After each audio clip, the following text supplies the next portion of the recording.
Speaking of belt pulley, my plan was to mount this onto the shaft of the motor. Then I discovered this is smaller diameter than the diameter of the shaft. The old motor that came off of, which I'm still trying to get apart, is a 1-inch diameter shaft. That one's 1 1/8. And I thought, well, no big deal. I'll just ream that out a little bit. Well, who knows how many decades this thing sat on the dirt floor of that old outbuilding. This paper is rotten. Welcome back to the channel, everybody. Well, let's get right into making a mount for that electric motor.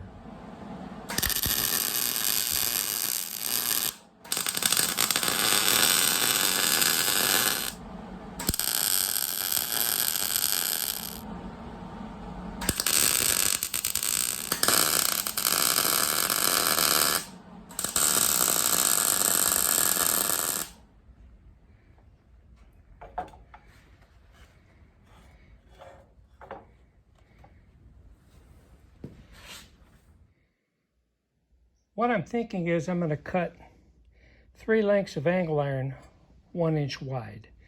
Drill a hole on center in each one of those.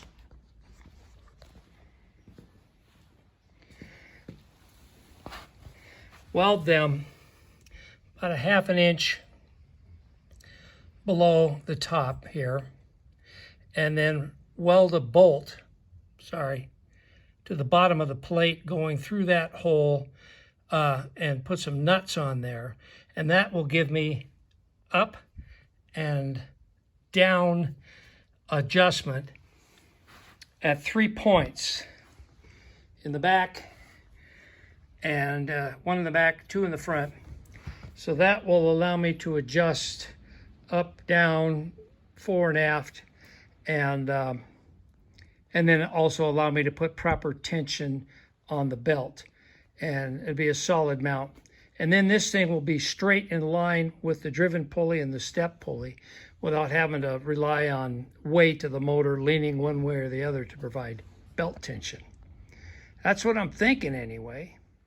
One viewer suggested the simple hinge type mount, and ordinarily I would not disagree with that at all. Good suggestion from a smart guy, by the way.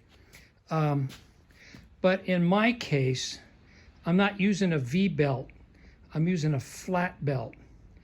And going with the 3 adjustment points allows me to ensure both those pulleys are lined up on the center of the crown. Those flat belt pulleys are crowned to aid in keeping the belt in line from slipping off. If I use the simple hinge style and I'm just a little bit out of alignment, that thing's going to slip off one way or the other. By going with my 3-point adjustment, if it starts to slip one way or the other, I can counteract that with fine adjustment on those 3 screws I'm talking about. Okay, enough about that. So far, that Harbor Freight bandsaw blade is holding up real well. I've done quite a bit of cutting with it lately, and it's not showing any signs of getting dull or slowing down. So I'm happy with it. So here's a better idea, a better view of my adjusting apparatus. As you can see, that'll be in 3 places total. I'll weld the head of the bolt to the bottom of the plate, and then use the nuts to adjust up and down as needed. The angle iron bracket that's currently clamped to the upright will get welded onto the upright as well. Simple system, but provides pretty good fine adjustment in a pinch.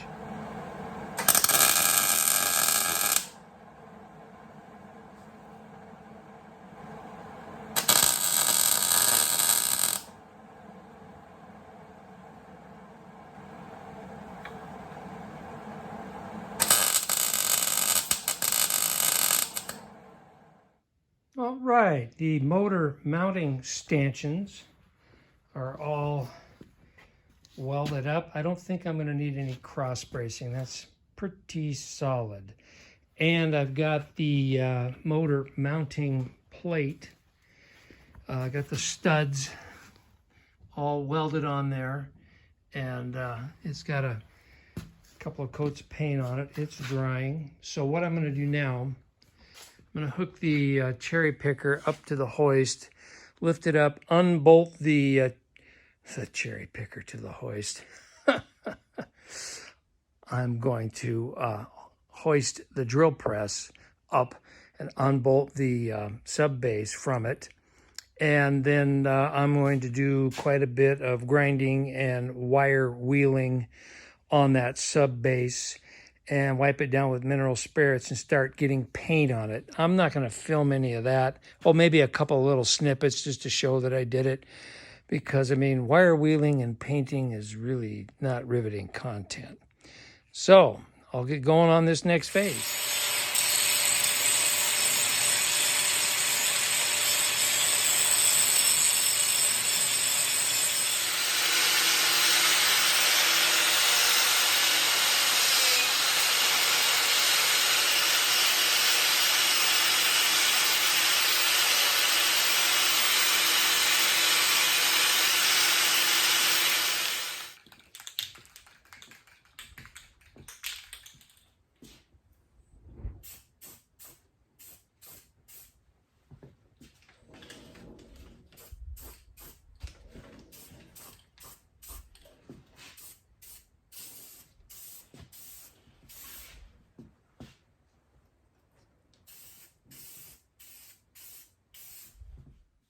All right, I've got 2 coats of Ace Premium Satin Black. It's paint and primer.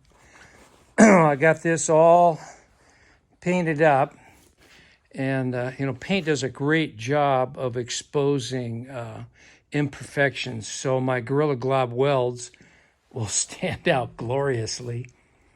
But this looks good. I'm happy with it. I may or may not do a little gold pinstriping on this like is on the drill press. I'll just wait and see how it looks when it's bolted back on there. If there's some exposed areas that might benefit from a little flourish with pinstriping, and that will help deflect the attention off of my Gorilla Glob welds. So I'm going to let this cure and then get the motor platform attached back to it. I'm going to go ahead. I think it was a Shade Tree Fix-It Man asked me a few videos back if I was going to paint that temporary green motor. And I said no, because I'm just going to leave it. It's temporary. I don't want to invest time in it and then have it become permanent. But on retrospect, I'm going to go ahead and clean it up and throw some paint on it. I've got to blow it back apart anyway. As noisy as this engine is, even though I cleaned up the bearings and lubed them up, I'm going to go ahead and blow it apart and replace the bearings in it. One viewer suggested that. And I'm going to go ahead and do it and see if that quiets this down a little bit. And then I'll paint it up and get it on there. And yeah, that's where we're at.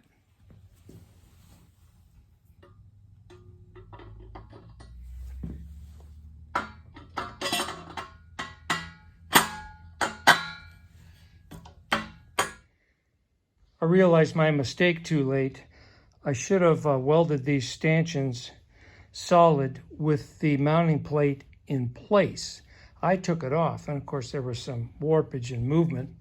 So I had to get a ratchet strap out and pull those together. And there are, whoops, sorry, fingers. They are all installed now and looking good.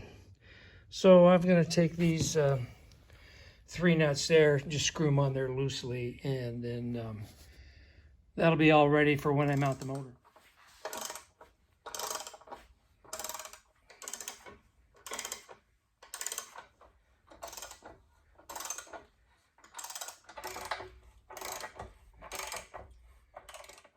All right, it is now permanently mounted to the subbase, and I am what am I? Looks like 11/16 and 11/16 from the pulley to the foundation of the motor. So that's all lined up. If I have to, I can elongate these mounting holes for the motor if I need to do some more fine adjustment. But for now, I think we're in good shape as is. I have decided I am going to take a crack at making my own belt pulley. And I think it'd be a fun experiment. And I've never tried anything like this before. If it works, wonderful. If it doesn't, oh well. There's belt pulleys for sale on eBay, although I don't want to pay what they're asking. Also, I don't want to pay what it would take to send this one off to get redone, because I'd basically be asking for a brand new one. The wood, some of the wood pegs that hold it together are rotten. This paper is rotten. So I'm going to try and make my own. I don't know if many of you are aware of this or not, but in a pinch, your, sorry, terrible camera work. Your wood folding rule can double as a crude outside caliper, dial caliper.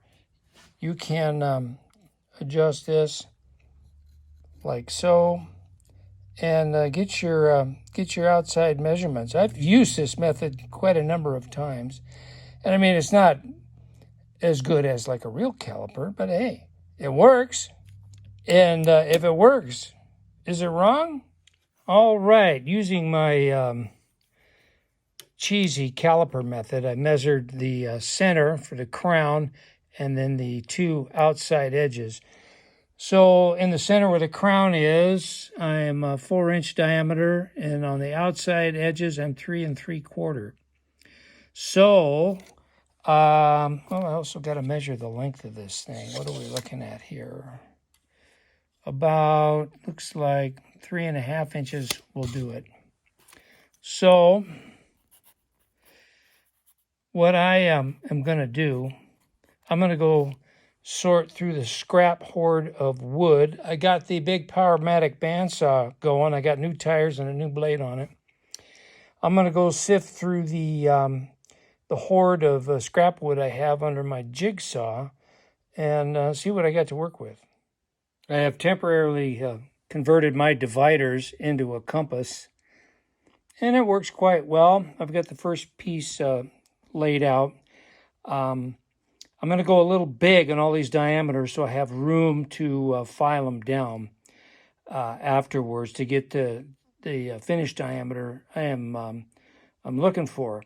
Now, I could have glued a bunch of these together in a stack and then cut them all out at once, but I want to play with this. I want to play with this bandsaw. I mean, it's just quiet. I mean, well, listen to this thing. It's gorgeous. It coasts down really nice also. I am going to replace all of these bearings because they were all a little crunchy, and I took them off and soaked them in a little penetrant and got them loosened up.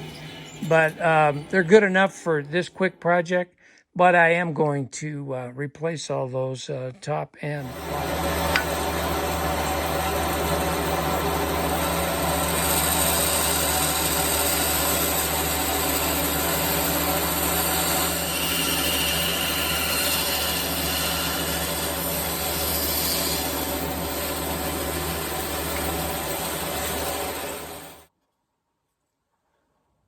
Not bad for a tin bender doing freehand.